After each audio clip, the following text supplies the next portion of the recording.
Kita kembali ke alaqah. Dr. Moore punya saran, dia mengatakan, ayat lainnya dalam Al-Quran berarti penampilannya menyerupai lintah dan tahap seperti segumpal daging dari perkembangan manusia.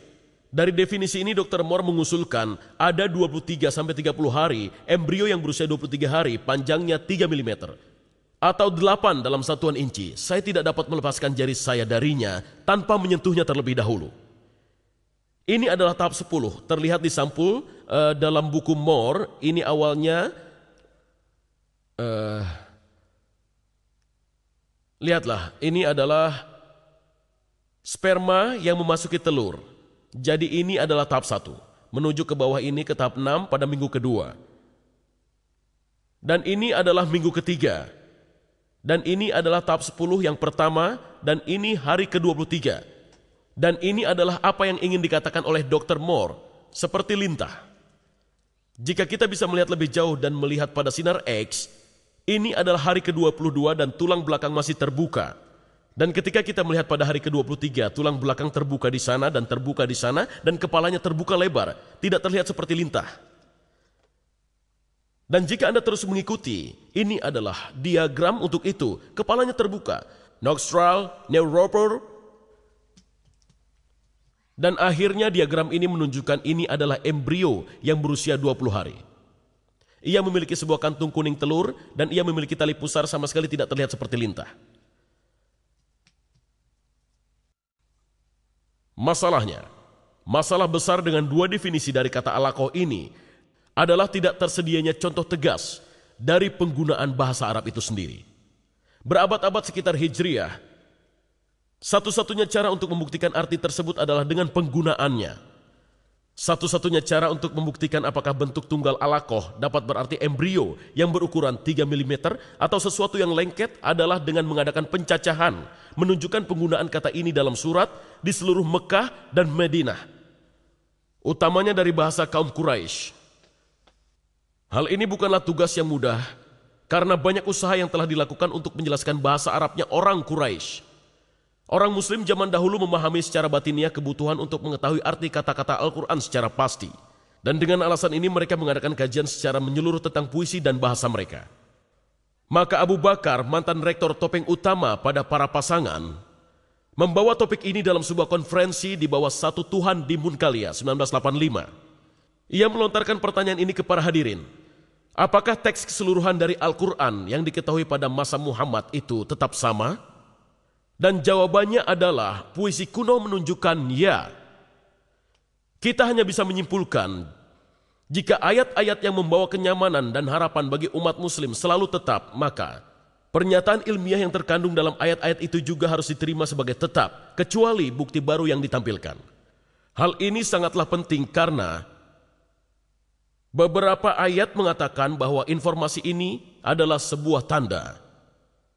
Surat orang-orang yang beriman yang kita lihat di atas mengatakan dia adalah yang menciptakan kamu dari debu, kemudian dari setetes air mani, kemudian dari segumpal darah alaqah yang mungkin dapat Anda pahami. Dan dalam surat Haji dia mengatakan, hai manusia, jika kamu memiliki keraguan tentang adanya hari kebangkitan, maka ketahuilah. Maka dari itu pernyataan itu harus ditanyakan. Jika itu adalah tanda yang jelas bagi pria dan wanita Mekah dan Madinah, apa yang mereka ketahui tentang alaqah yang menuntun mereka pada iman di hari kebangkitan? Jawabannya, kita akan menguji situasi sejarah yang mengantarkan pada masa Muhammad untuk melihat apa yang Muhammad dan pengikutnya percaya tentang embriologi. Kita akan mulai dengan Apokritis. Berdasarkan bukti yang terbaik, dia dilahirkan di Kepulauan Kus Yunani pada abad 460 sebelum Masehi. Dan dia melalui tahap-tahapnya sebagai berikut.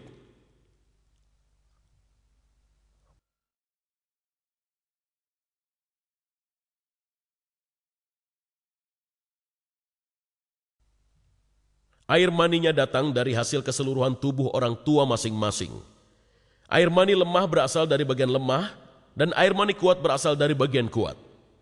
Kemudian dia beranjak dan berbicara mengenai penggumpalan darah ibunya. Bibit embrio kemudian tertampung dalam membran. Selebihnya ia tumbuh karena darah ibu yang berasal dari rahim.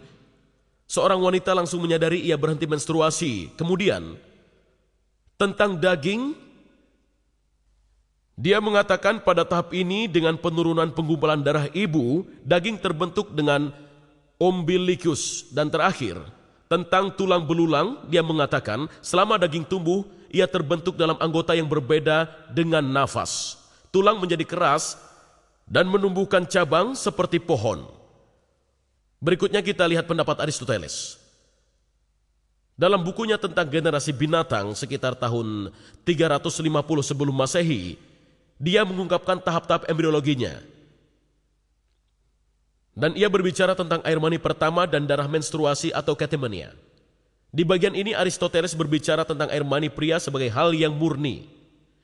Selanjutnya adalah tentang apa yang akan dilakukan wanita terhadap air mani pria merupakan bahan bagi air mani untuk dikerjakan. Dengan kata lain, air mani membekukan darah menstruasi. Kemudian ia beranjak ke daging. Dia mengatakan alam membentuknya dari bahan yang murni yaitu daging. Dan dari sisa-sisanya membentuk tulang. Dan terakhir sekitar daging, sekitar tulang dan menempel padanya oleh kumpulan serat tipis, tumbuh bagian yang berdaging. Jelas-jelas Al-Quran telah menirunya. Air mani membeku dalam darah menstruasi yang membentuk daging, dan kemudian di dalam tulangnya tersebut tumbuh bagian berdaging. Berikutnya kita pikirkan obat-obatan India. Pendapat Syaraka di tahun 123 sebelum Masehi dan Susruta bahwa baik pria maupun wanita menghasilkan bibit. Pria mengeluarkan sukra atau air mani dan wanita mengeluarkan artafa, sanita, darah. Dan hal-hal itu berasal dari darah, lewat makanan, lewat darah. Dan di sini kita lihat bahwa di Mendicant India, mereka juga mempunyai gagasan bahwa anak berasal dari air mani dan darah. Sekarang mari kita lihat pendapat Galen. Galen lahir pada tahun 131 sebelum Masehi di Bergamum. Bergamum sekarang ada di wilayah Turki. Galen mengatakan, air mani bahan penyebab terbentuknya janin bukanlah semata-mata darah menstruasi seperti yang dianggap Aristoteles, melainkan darah menstruasi ditambah 2 tetes air mani. Di sini Al-Quran sependapat dengan Galen seperti yang disebutkan surat 76 ayat 2, sesungguhnya kami telah menciptakan manusia dari air mani. Sekarang kita lihat pada penjelasan Galen. Galen juga mengajarkan bahwa embrio berkembang secara bertahap. Pertama-tama adalah di mana bentuk air mani berlaku. Tahap berikutnya ketika ia telah terisi dengan darah dan jantung dan otak dan hati masih belum berbentuk dan tersambung. Ini adalah masa yang oleh Hippocrates disebut janin. Surat Al-Quran 22 ayat 5 mencerminkan pernyataan ini. Kemudian dari seonggok daging yang sebagian terbentuk dan sebagian lagi belum terbentuk. Dan sekarang tiba masa persiapan ketiga. Jadi Allah menyebabkan daging tumbuh dan mengelilingi tulang. Sudah kita lihat bahwa Al-Quran sependapat dengan hal ini. Dalam surat 23 ayat 14 dikatakan, dan kami balut tulang dengan daging. Masa keempat dan masa terakhir,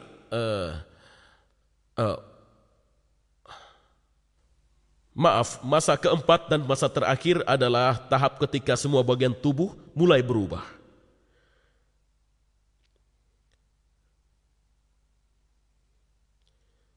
Galen sangat terpandang dalam bidang obat-obatan tepat pada zaman Hijriah. 4 tokoh kedokteran di Alexandria, Mesir, memutuskan untuk mendirikan sebuah sekolah kedokteran dengan menggunakan 16 buku Galen sebagai dasar pembelajarannya. Hal ini berlangsung sampai dan selama abad ke-13. Sekarang mari kita lihat. Dan kita tanya diri kita sendiri, bagaimana situasi politik, ekonomi, dan kedokteran Arab pada masa Muhammad? Bagaimana situasi yang sebenarnya?